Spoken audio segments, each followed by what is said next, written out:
My stepfather suddenly claimed I didn't belong in the family and tried to take control of my late mom's house. He ignored the will and moved his kids in. When he finally locked me out, I let the law do the talking. My biological father passed away in a car accident when I was 3. I have no memories of him, just some photographs and stories my mother used to tell. When I was 7, my mother married Richard. He already had 2 kids from his previous marriage, Brian, who was 9 at the time, and Jennifer, who was 6.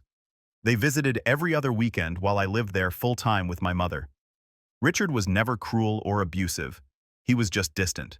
He'd attend my school events if my mother insisted, sign permission slips when needed, and occasionally throw a baseball with me in the backyard. But there was always this invisible wall between us. When Brian and Jennifer visited, that wall became transparent. I could see the warmth he reserved for them, the easy laughter, the inside jokes I was never part of. My mother tried to bridge that gap for years. She'd organize family activities, insist on family photos where Richard would put his hand on my shoulder, with all the warmth of someone posing with a cardboard cutout. She'd gently remind him about my basketball games or science fair projects. He'd show up, but I could always sense he was counting down the minutes until he could leave. The house we lived in belonged to my mother before she married Richard. She inherited it from her parents, my grandparents, who specifically wanted it to stay in the family. It's a modest 3-bedroom colonial in a good school district. Nothing fancy, but it's been home to our family for 3 generations. My mother never added Richard's name to the deed, something that seemed to bother him more as the years went on. When my mother got sick 2 years ago, things shifted. Richard stepped up in ways I hadn't expected. He drove her to chemotherapy appointments, managed her medications, held her hand through the worst of it. For the first time in 21 years, I thought maybe we were finally becoming a real family. I moved back home to help with her care, taking a remote position with my company to be there full-time. Those last months were simultaneously the hardest and most meaningful of my life. My mother and I would talk for hours when she felt well enough. She told me stories about my father I'd never heard, shared her hopes for my future, and made me promise to take care of the house. "This is your home, Michael," she said one afternoon, gripping my hand with surprising strength. "It's been in our family for 60 years. Promise me you'll keep it that way." She updated her will a month before she died with her lawyer present and everything properly documented. The house went to me along with her personal belongings and half of her savings. The other half went to Richard plus her life insurance policy. It seemed fair. Richard would have enough to start over comfortably, and I would have the family home. The funeral was a blur. Richard seemed genuinely devastated, and for a moment I felt like we were united in our grief. Brian and Jennifer flew in for the service. They were polite but distant as always. After everyone left, Richard and I sat in the living room in silence. "She loved this house," he finally said. I nodded, unable to trust my voice. That was the last civil conversation we had. Main development. 3 weeks after the funeral, Richard asked to speak with me. I was in my mother's study, going through old photo albums, trying to hold on to memories that already felt like they were slipping away. He knocked on the doorframe, something he'd never done before. My mother's space had always been sacred, and even now he seemed reluctant to cross the threshold. "We need to discuss the house situation," he said, settling into the chair across from me with the air of someone about to conduct a business meeting. I sat down the album carefully. What situation? Mom's will was clear. Richard's jaw tightened. Your mother wasn't thinking clearly at the end. The medications, the pain, she wasn't herself. She was completely lucid when she updated her will, I said, feeling heat rise in my chest. Her lawyer can attest to that. I'm not questioning her mental capacity, Richard said, though his tone suggested otherwise. I'm questioning whether she fully considered the implications. This house should stay in the real family. The words hung in the air between us like a slap. I'm sorry, the real family. Richard leaned forward, his hands clasped together like he was about to explain something to a child. Michael, you know I've tried to be a father to you, but the fact remains that you're not my biological son. Brian and Jennifer, they're my actual children. They deserve their father's assets. This isn't your asset, I said, my voice steadier than I felt. This house belonged to my mother, and before her, my grandparents.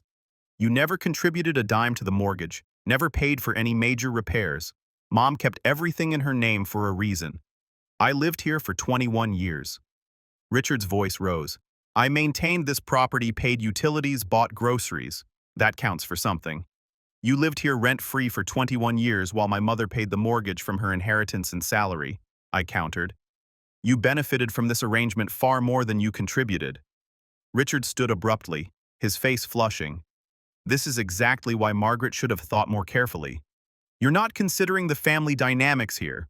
Brian and Jennifer grew up visiting this house. They have memories here too. Every other weekend, I said quietly.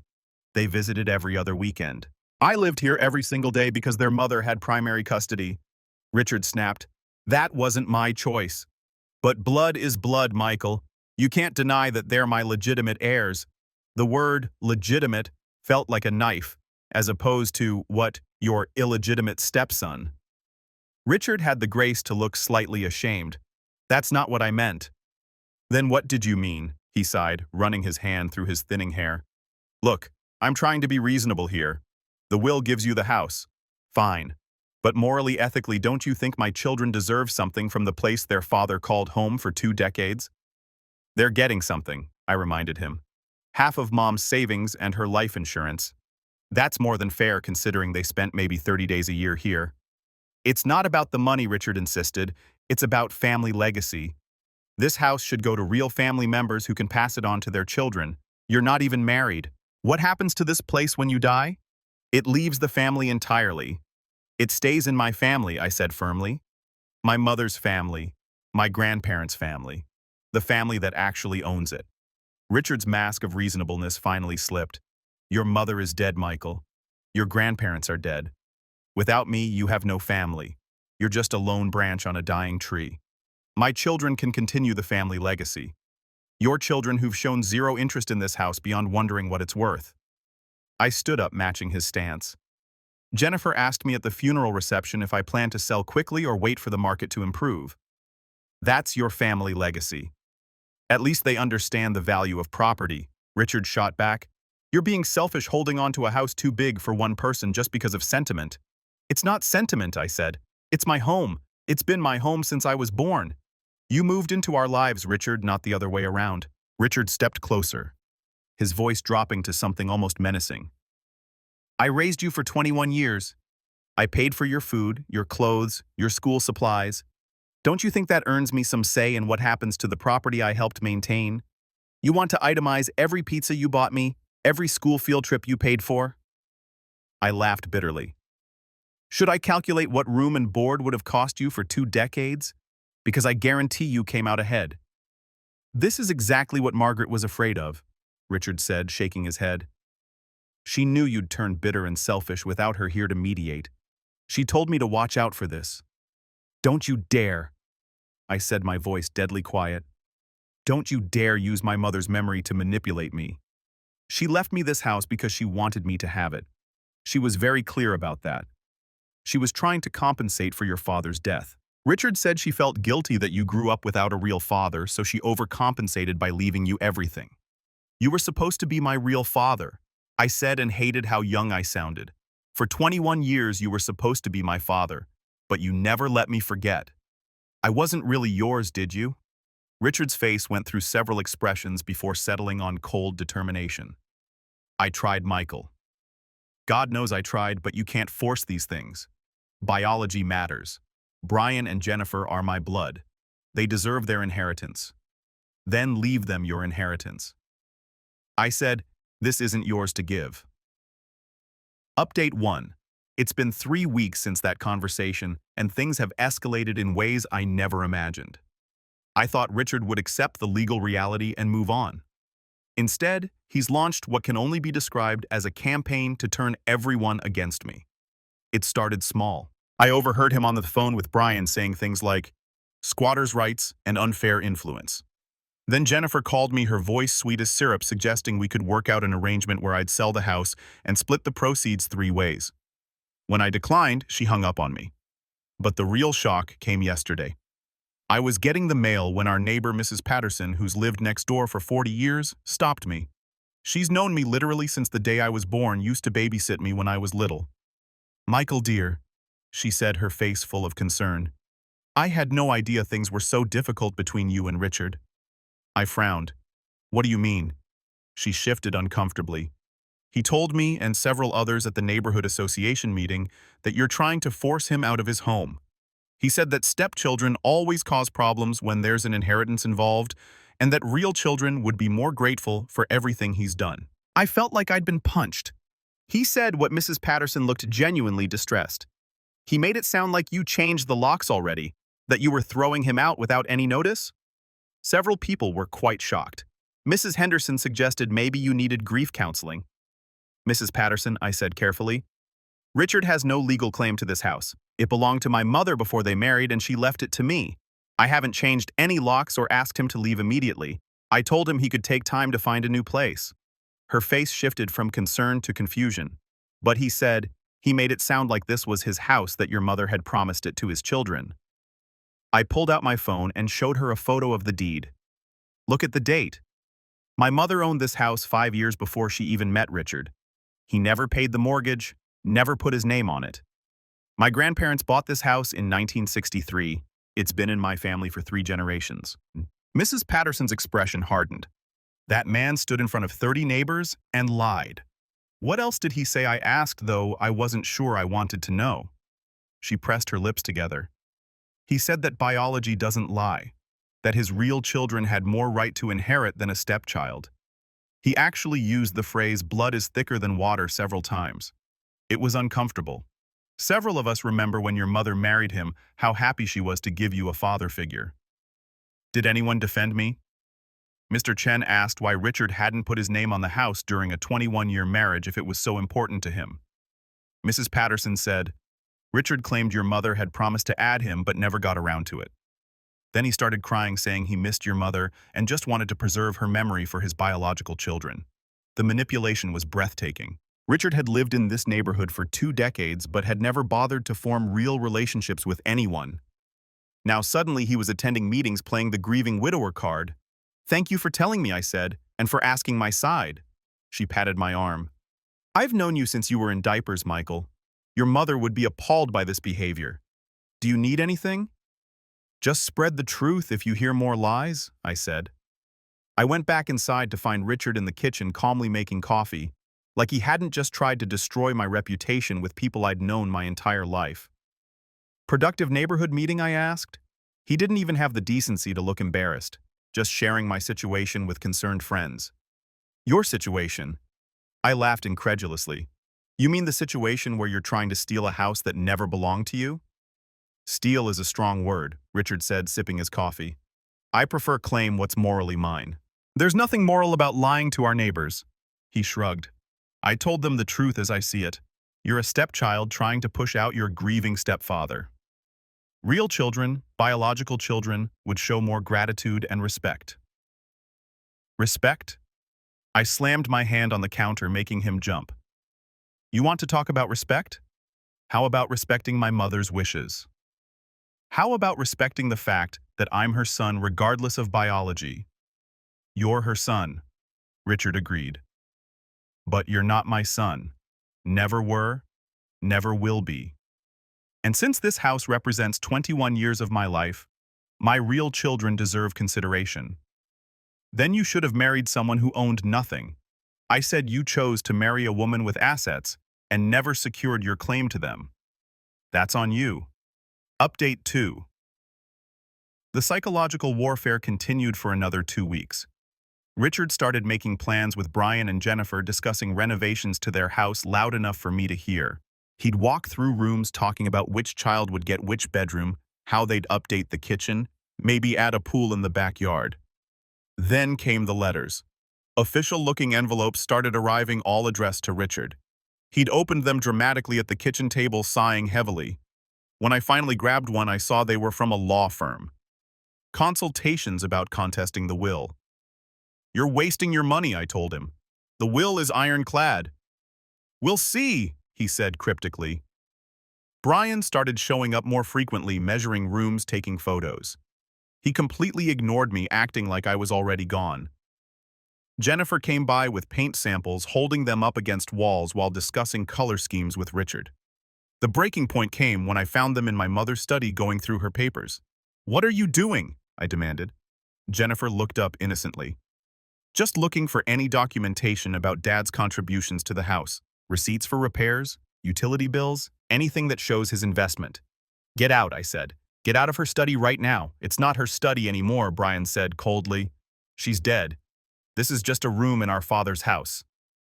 This is a room in my house, I corrected. And you're trespassing. Richard appeared in the doorway. They're my children, Michael. They have a right to visit their father, not in my mother's study. They don't. This room is off limits. You can't restrict my movements in my own home, Richard said. This isn't your home, I shouted. It's never been your home. You were a guest here for 21 years and now your invitation has expired. Richard smiled coldly. Well, see what the courts say about that. That night, I installed a lock on my mother's study door. The next morning, Richard had called a locksmith to remove it. You have no right to restrict access to any room in this house, he informed me. I have every right, I said. I own this house. Possession is 9/10 of the law, he replied. And I'm in possession. Update 3. I consulted a lawyer the next day. Patricia Hernandez came highly recommended and didn't mince words after reviewing the documentation. Legally, you're in the clear. She said the will is valid, properly executed, and unambiguous. Richard has no claim to the property. However, evicting someone who's lived somewhere for 21 years can be complicated. Has he been receiving mail there? Yes, I admitted. Then he's established residency. You'll need to give him formal notice, typically 30 days. If he doesn't leave voluntarily, you'll need to go through eviction proceedings. How long could that take if he fights it months? Maybe longer if he claims some sort of equitable interest based on his long residency and contributions to maintenance. I felt sick, so he can just squat in my house. Not indefinitely, Patricia assured me, but he can make it difficult and expensive. My advice: document everything, every conversation, every incident. Install security cameras in common areas, and whatever you do, don't change the locks or shut off utilities. That could be construed as an illegal eviction. I took her advice. I installed cameras in the hallway's living room and kitchen, all common areas where I had the right to monitor my own property. Richard was furious. You're spying on me. I'm protecting my property, I corrected, and documenting any damage or theft. The cameras proved invaluable. I captured Brian attempting to remove a valuable painting my grandmother had left me, claiming Richard had promised it to him. I recorded Jennifer going through my mother's jewelry box, pocketing several pieces before I confronted her. These are family heirlooms, she said defensively. They should go to real family. I am real family, I said, taking back my grandmother's pearl necklace. And if I catch you stealing again, I'll press charges. Douse! She stormed out, but not before the camera caught her keying my car on the way to hers. Update 4. Things reached a crescendo 3 weeks later. I came home from a grocery run to find the locks had been changed. My key wouldn't work. Richard's car was in the driveway along with Brian's truck and Jennifer's sedan. I called the police immediately. He locked me out of my own house. I explained to the dispatcher, I have the deed, the will, everything proving it's mine. 2 officers arrived within 20 minutes. Richard answered the door like he owned the place. Officers, he said smoothly, this is a family dispute. My stepson and I are having a disagreement about living arrangements. Sir, I interrupted, showing them my documentation. This is my house. He has no legal right to change the locks. The officers reviewed my papers, then turned to Richard. Sir, you need to let him in. This is his property. I've lived here for 21 years, Richard protested. I have tenant rights. You may have residency rights, one officer agreed. But you can't lock the owner out. Open the door now or we'll arrest you for unlawful eviction. Richard reluctantly let me in. The house was full of boxes. Brian and Jennifer had been moving their things in. They're staying with me temporarily, Richard claimed. I have the right to have guests. Not anymore, I said. I handed him the formal eviction notice. Patricia had prepared. You have 30 days to vacate the premises. All of you. Richard's face went purple. You ungrateful little bastard. After everything I've done for you. What exactly have you done for me, I asked. Besides, try to steal my inheritance and turn the neighborhood against me. I raised you, he shouted. I gave you a father when yours was too stupid to avoid a drunk driver. The officers stepped between us. Sir, that's enough. You've been served notice. I suggest you start making arrangements. After they left, I found Brian and Jennifer in my bedroom trying to move my things out. "This is the master bedroom," Jennifer said.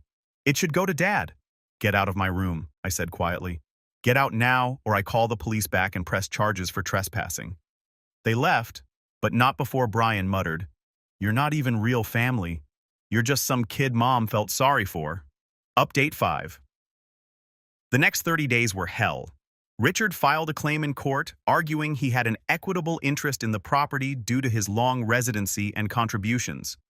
His lawyer argued that my mother had made verbal promises about the house that superseded the written will. Patricia was prepared. We had years of financial records showing my mother paid all housing expenses from her personal accounts. We had the original deed, the will, and affidavit from neighbors confirming my mother's clear intentions. Richard's case fell apart when he couldn't produce a single document showing financial contribution to the mortgage or major repairs. His evidence consisted of grocery receipts and utility bills, normal household expenses that any tenant would pay. The judge was unsympathetic. "Mr. Richard, you lived rent-free in a home owned by your wife for over 2 decades. You received a substantial cash inheritance and life insurance payout. The will is clear and valid. You have no claim to this property." But Richard wasn't done. 2 days before the eviction deadline, I woke up to noises downstairs. I grabbed my phone ready to call 911 and crept to the landing. The security camera footage later showed everything clearly. Richard was in the living room with Brian and Jennifer loading electronics into boxes. They were taking the TV, the sound system, even trying to disconnect the mounted speakers. "That's theft," I said from the stairs. They froze. Richard straightened up, trying to look dignified.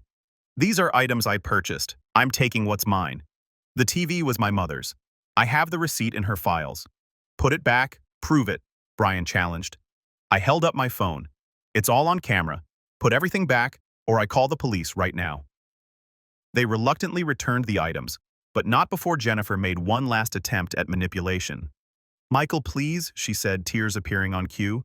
"This is our childhood home too. We have memories here. Doesn't that count for anything?" "Your memories consist of complaining about having to visit every other weekend," I reminded her. "You spent your time here asking when you could go back to your mom's house." "That's not fair," she protested. "We were kids. We didn't understand the dynamics." "You understood enough to know I wasn't real family," I said. "You and Brian made that clear every visit. Remember the Christmas you told me I shouldn't get equal presents because I wasn't really Richard's son?" She had the grace to look ashamed. "We were young. You were teenagers," I corrected. "Old enough to know better. And now you're adults, still playing the same games." Resolution. On the final day, Richard made one last stand. He gathered more neighbors, spinning a tale of being thrown out by an ungrateful stepson after decades of faithful parenting. But Mrs. Patterson had done her work well. Most neighbors knew the truth by then. Mr. Chen actually confronted him. "Richard, we all know Michael's mother owned this house before you came along. Stop trying to steal from her son." As the moving truck pulled up, Richard tried one final manipulation. "Your mother would be ashamed," he told me. "She wanted us to be a family." "She did." I agreed. "But you never wanted that. You wanted a free place to live and a woman to raise your kids every other weekend. You got 21 years of that. Be grateful." "I gave you a home," he insisted. "No," I said firmly. "My mother gave me a home. My grandparents gave me a home. You were just a guest who overstayed his welcome." As they loaded the last box, Brian couldn't resist a parting shot. "You'll be alone in this big house. No real family, no one who actually cares about you, just you and your precious inheritance." I thought about that as I watched them drive away. Was I alone? Maybe. But I was alone in my home, surrounded by 3 generations of actual family memories. The walls held pictures of my grandparents, my parents, my mother, and me through the years. This house had been filled with love long before Richard arrived and would continue to hold that love long after he left. That evening, I sat in my mother's study, her presence still tangible in every carefully arranged book, every treasured photograph. I'd kept my promise to her. The house would stay in the family, the real family, the one built on love and memories, not just DNA. I found a letter she'd left for me in her desk, one I hadn't discovered during those awful weeks. Her handwriting was shaky but clear. "My dearest Michael, if you're reading this, then I'm gone, and you're probably dealing with Richard's nonsense. I'm sorry for that. I stayed with him longer than I should have because I wanted you to have a father. I realize now that you can't force someone to be what they're not. This house is yours, my love. It's been yours since the day you were born. Don't let anyone make you feel guilty for claiming your birthright. Blood doesn't make family. Love does. And you, my son, have been loved in these walls for every day of your life. Take care of our home. Fill it with your own family someday. Whether that's a spouse, children, friends, or just a lot of rescue dogs. Fill it with love and laughter like my parents did, like I tried to do. And remember, you were never not real family. You were the most real thing in my life. Oh, my love, Mom. I pressed the letter to my chest and cried for her. For the family I'd never really had with Richard. For the family I'd always had with her. 2 months later, I was repainting the kitchen when Mrs. Patterson stopped by with cookies and news. Richard was living in a small apartment across town, already behind on rent. Brian and Jennifer rarely visited, too busy with their own lives to care for the man who taught them that only real family mattered. Funny how that works, Mrs. Patterson mused. He pushed away the son who would have cared for him in favor of the real children who can't be bothered. I thought about that a lot. Richard had spent 21 years distinguishing between real family and me. In the end, his real family treated him exactly the way he taught them to treat family that wasn't real enough, as optional, disposable, only worth maintaining when there was something to gain. As I write this, it's been 4 months since the locks changed, since Richard tried to claim what was never his. The house is quiet, but not empty. I've started hosting Sunday dinners for friends who've become my chosen family. Mrs. Patterson comes sometimes along with other neighbors who remember my mother fondly. Last week I got a text from Jennifer. She needed a place to stay. She'd lost her job and her roommate had kicked her out. Could she crash in one of the spare bedrooms just temporarily? After all, we were family, weren't we? I thought about it for a long moment. Then I texted back, "I'm sorry, but I only have room for real family." She didn't respond. Somehow I think my mother would have approved. The house stands strong as it has for 60 years. It's still in the family. The real family. The one built on love, memories, and promises kept. Richard was wrong about one thing. I'm not alone. I'm surrounded by 3 generations of love, and that's more real than blood could ever be.